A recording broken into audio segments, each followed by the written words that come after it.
In today's video, I'm going to teach you how to create anchor links on Squarespace 7.1 Fluid Engine. We'll start inside your Squarespace dashboard, log in, head to your website, and open Pages. Choose the page where you want to add the anchor and click Edit so you're in the Fluid Engine editor. This puts you in the right place to create the anchor target first before you make any links that point to it. Hover over the section you want visitors to jump to and open Edit section. In the section settings, look for the anchor link field. Type a short descriptive name here, something like features, pricing, or contact. Keep it simple, no spaces, avoid special characters, and use lowercase with hyphens if needed, like About Team. This name becomes the anchor ID your links will reference.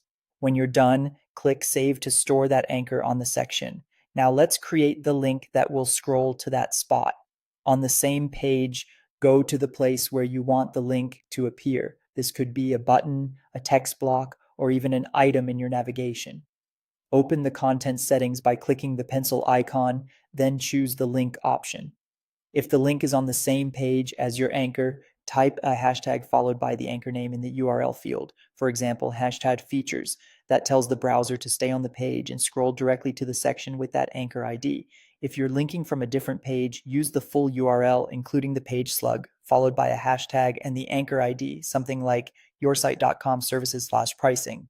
This helps visitors land on the correct page first and then move to the exact section. If the section you're trying to target doesn't support anchors, there's a simple workaround. Add a blank section directly above it and assign the anchor to that blank section instead. It will be effectively invisible to visitors, but gives you a reliable place to anchor the scroll. Before saving, make sure the option to open the link in a new tab is turned off for anchor links. You want the page to scroll smoothly in the same tab for the best user experience. Finally, click Save to apply your changes. A few quick tips as you wrap up. Give each anchor a unique name. Test your links in preview and on mobile. And if you use a sticky header, consider adding a bit of top spacing in the target section so the heading isn't hidden behind it. That's it. You've added smooth, professional anchor links in Squarespace 7.1 with Fluid Engine.